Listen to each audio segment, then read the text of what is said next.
YCP senior నేత బొత్స సత్యనారాయణ విశాఖ స్థానిక సంస్థల ఎమ్మెల్సీగా బరిలోకి దిగుతున్నారు. ఆయన పేరును పార్టీ నాయకత్వం ఖరారు చేసింది. సీనియర్ నేతగా బొత్స సత్యబాబు అయితేనే కరెక్ట్ అని ఆయన పేరు కన్ఫర్మ్ చేశారు. ఈ ఎన్నిక బొత్స సత్యనారాయణకు సవాల్ వంటిది. ఎందుకంటే ఉత్తరాంధ్రలో బలం నిలుపుకోవాలన్నా, తన పట్టును మరింత పెంచుకోవాలన్నా ఈ ఎన్నికల్లో బొత్సకు గెలవడం అనివార్యంగా మారింది. మరోవైపు అధికార పార్టీకి తన గెలుపు ద్వారా చెక్ పెట్టే అవకాశం ఉంది. నిజానికి స్థానిక సంస్థల ఎన్నికల్లో బలం ఉంది. 600కు పైగా ఓట్లు కూడా ఉన్నాయి. టీడీపీ కూటమికి 250కి మించి లేవు.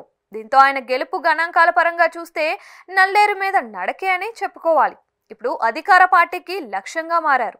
ఉత్తరాంధ్రలో కింగ్ గా చెప్పుకునే సత్యబాబుకు ఈసారి ఎన్నికల ఫలితాలు ఊహించని షాక్ ఇచ్చాయి. రెండో దఫా చేపట్టిన ఆయన శాఖ వల్ల విమర్శలు కూడా వచ్చాయి. టీచర్ల బదిలీల విషయంలో ప్రస్తుతం అధికార పార్టీ ఆయనపై కేసు నమోదు చేసే అవకాశం ఉందని తేలింది. ఇటు పార్టీలో ఉత్తరాంధ్రలో ఉన్న కింగ్ పోస్ట్ పోయి ఇటు కేసులు నమోదైతే ఏడ్ చేద్దాం అన్న తరహాలో ఆయన ఉన్నారు. బొత్స సత్యనారాయణ సీనియర్ నాయకుడు. ఉమ్మడి ఆంధ్రప్రదేశ్లో కాంగ్రెస్ అధికారంలో ఉన్నప్పుడు 10 ఏళ్లు ఆయన ఒక వెలుగు వెలిగారు. 2014 ఎన్నికల్లో ఆయన కాంగ్రెస్ పార్టీ తరపున పోటీ చేసి రాష్ట్రంలో డిపాజిట్ వచ్చిన ఏకైక వ్యక్తిగా నిలిచారు.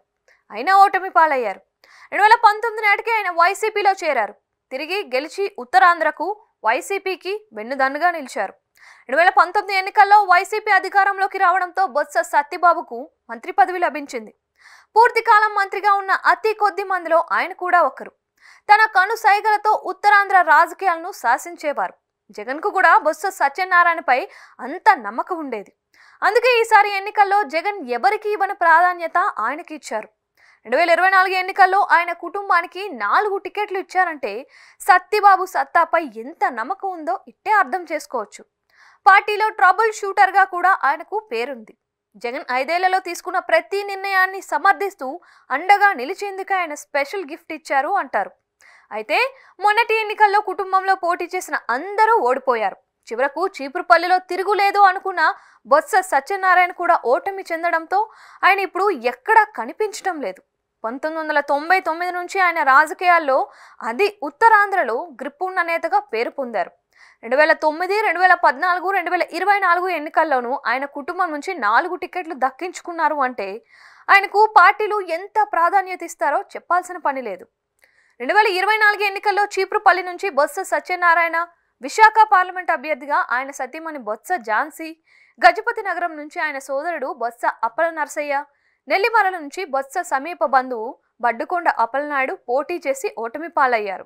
నలుగురిలో బొత్స ఓటమి ఊహించలేనిది. అభివృద్ధి సంక్షేమాన్ని సమపాలలో ఆ నియోజకవర్గంలో చేసిన ఎందుకు తనను ఓడించారు అన్నది ఇప్పటికీ అర్థం కావడం లేదని సత్యబాబు తన సన్నిహితుల వద్ద వాపోతున్నట్లు తెలిసింది. కానీ ఈ ఎన్నికల్లో జగన్ తనపై మరోసారి నమ్మకం ఉంచి ఎమ్మెల్సీ అభ్యర్థిగా బరిలోకి దింపుతున్నారు. ఈ ఎన్నికల్లో గెలిస్తే వ్యక్తిగతంగా తన ఇమేజ్ను పెంచుకున్నట్లు అవుతుంది. అధికారంలో ఉన్న పార్టీ ఖచ్చితంగా బొత్సను ఓడించేందుకు సర్వశక్తులు ఒడ్డుతుంది. అందుకే సత్యబాబుకి ఇప్పుడు స్థానిక సంస్థల ఓటర్లను కాపాడుకోవడం కత్తి మీద సామె అవుతుంది. ఇప్పటికే 12 మంది విశాఖ మున్సిపల్ కౌన్సిలర్లు టీడీపీలో చేరిపోయారు. మిగిలిన ఓట్లు జారిపోకుండా క్యాంపులను కండక్ట్ చేయాలి. ఆ ఆర్థిక బలం అయితే సత్యబాబుకు ఉంది. సత్యబాబు ఎన్నికల్లో గెలిస్తే 3 ఏళ్ల పాటు ఈ పదవిలో కొనసాగే అవకాశం ఉంది.